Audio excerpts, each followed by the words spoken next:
दोस्तों एक तरफ तो भारतीय रेलवे उत्तर प्रदेश में नए ट्रैक बिछाने का काम युद्ध स्तर पर कर रही है, दूसरी तरफ अमृत भारत योजना के तहत रेलवे स्टेशन को भी और भी ज्यादा अत्याधुनिक बनाए जा रहे हैं। उत्तर प्रदेश ही नहीं बल्कि अदर राज्यों में भी अमृत भारत योजना के तहत अलग अलग स्टेशनों पर काम चल रहे हैं और आने वाले दिनों में और भी कई स्टेशन आपको अमृत भारत योजना के तहत काम देखने को मिलने वाले हैं। लेकिन आज की वीडियो में हम बात करने वाले हैं कि यूपी में सबसे बड़ा मेगा टर्मिनल भारतीय रेलवे तैयार करने जा रही है, जहां पर आपको 12 प्लेटफार्म और यहां पर 100 ट्रेनों का संचालन प्रतिदिन देखने को मिलने वाले हैं। तो कहां पर ये बनकर तैयार होने वाले हैं, क्या खर्च इस पर आने वाले हैं और कब तक बनकर कंप्लीट होंगे, फुल डिटेल जानकारी मैं आपको देने वाला हूं। तो दोस्तों अगर आप चैनल पर नए हैं तो चैनल को सब्सक्राइब कर लीजिए और वीडियो अच्छा लगे तो वीडियो को लाइक जरूर कर दीजिएगा। चलिए इस डिटेल वीडियो को शुरू करते हैं। दोस्तों उत्तर प्रदेश से बिहार, झारखंड, पश्चिम बंगाल की यातायात कनेक्टिविटी सुगम होने वाली है। प्रदेश के इन जिले में रेलवे स्टेशन को मेगा टर्मिनल के रूप में विकसित किया जा रहा है। ग्रेटर नोएडा से रेलवे स्टेशन को मेगा टर्मिनल बनाया जाए, इसके लिए तैयारियां शुरू हो गई है। इस रेलवे टर्मिनल को बनाने की शुरुआत 3700 करोड़ रुपए खर्च आने की उम्मीद जताई जा रही है। ग्रेटर नोएडा का बोड़ाकी रेलवे स्टेशन को मेगा टर्मिनल के रूप में चिन्हित किया गया है। Greater Noida authority railway station को उत्तरी यूपी में सबसे बड़ा बनाने का योजना अथॉरिटी का दावा है। बिहार, पूर्वांचल, झारखंड और पश्चिम बंगाल के लिए ट्रेन इस रेलवे स्टेशन से चलेगी। यहाँ वंदे भारत एक्सप्रेस ट्रेन का भी संचालन किया जाएगा। ग्रेनो रेलवे टर्मिनल से नोएडा इंटरनेशनल एयरपोर्ट की दूरी 30 किलोमीटर है, जो कि लगभग 1 घंटे में पूरी की जा सकती है। यहाँ से वंदे भारत एक्सप्रेस सेवा सहित 100 ट्रेनों का संचालन किए जाए। ग्रेटर नोएडा अथॉरिटी ने घोषणा की है कि यह ग्रेटर नोएडा टर्मिनल होगा। इसे मेगा टर्मिनल के रूप में तैयार किया जाएगा। ये 176 हेक्टेयर टर्मिनल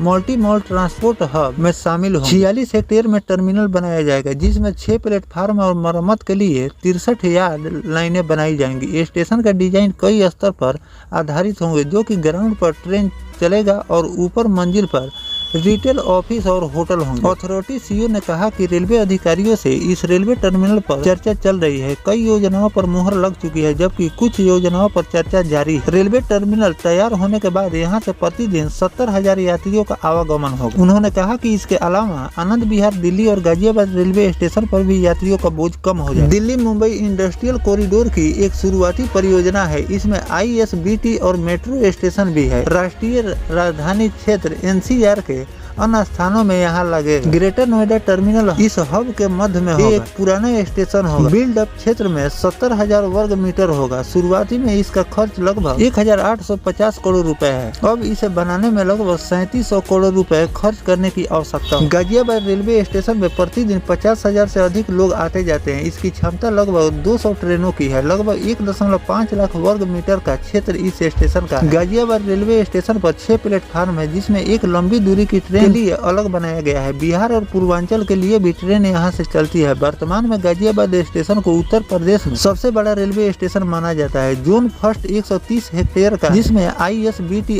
स्थानीय बस टर्मिनल, मेट्रो स्टेशन और औद्योगिक क्षेत्र शामिल होंगे। सेकंड 46 हेक्टेयर का, जिसमें रेलवे टर्मिनल और उससे संबंधित व्यवसायिक विकास शामिल होंगे। अधिकारियों ने बताया कि MMTH एक भविष्य ट्रांजिट गेटवे होगा और यह दिल्ली ISBT और आनंद विहार रेलवे स्टेशन जैसे मौजूदा केंद्र पर भीड़ भाड़ कम करने में महत्वपूर्ण भूमिका निभाएगी। दिसंबर 2024 में MMTH को एक विशिष्ट रेलवे परियोजना घोषित किया गया था। अधिकारियों ने कहा कि रेलवे अधिनियम में अधिग्रहण जल्द होगा। इस प्रक्रिया को 2 महीने का समय लगेगा। MMTH की कुल 176 हेक्टेयर लैंड में से रेलवे की जमीन ही एकमात्र हिस्सा है जिसका अधिग्रहण किया जाना बाकी है। शेष जमीन का अधिग्रहण पहले ही हो चुका है। प्रशासनिक और कानूनी प्रक्रिया पूरा होने के बाद निर्माण कार्य शुरू होगा। यही कारण है कि ग्रेनो टर्मिनल का काम जुलाई में शुरू होने की उम्मीद जताई जा रही है। वर्तमान में पूर्व की ओर जाने वाली अधिकांश ट्रेनें नई दिल्ली और आनंद विहार टर्मिनल से चलती है। नई दिल्ली से हर दिन करीब 300 ट्रेनें चलती है, जिसमें लगभग 5 लाख यात्री आते जाते हैं। छुट्टियों और त्योहारों पर यह संख्या और भी ज्यादा बढ़ जाती है। आनंद विहार रेलवे स्टेशन पर हर दिन करीब 250 ट्रेनें चलती है। करीब 3 लाख लोग यहाँ से आते जाते हैं। त्योहार में 4 लाख यात्रियों की संख्या से भी ज्यादा हो जाती है। यहाँ प्लेटफार्म छोटा पड़ जाता है, क्योंकि यात्रियों की बहुतायत संख्या नए प्लेटफार्म बनने से जगह भी बढ़ जाएगा। कुछ साल पहले आनंद विहार टर्मिनल पर पूर्व की ओर जाने वाली कुछ ट्रेनों को स्थानांतरित भी किया गया। यहाँ भी बिजवासन टर्मिनल बनाने के बाद पश्चिम की ओर जाने वाली ट्रेनों को शिफ्ट किया जाएगा और ग्रेटर नोएडा टर्मिनल पर शिफ्ट किया जाएगा। तो यात्रियों की भीड़ को देखते हुए भारतीय रेलवे लगातार बदलाव पर बदलाव करती जा रही है और जहाँ पर टर्मिनल स्टेशन नहीं है वहाँ पर टर्मिनल स्टेशन का निर्माण किया जा रहा है, ताकि आने वाले दिनों में जो मोस्ट पॉपुलर रेलवे स्टेशन है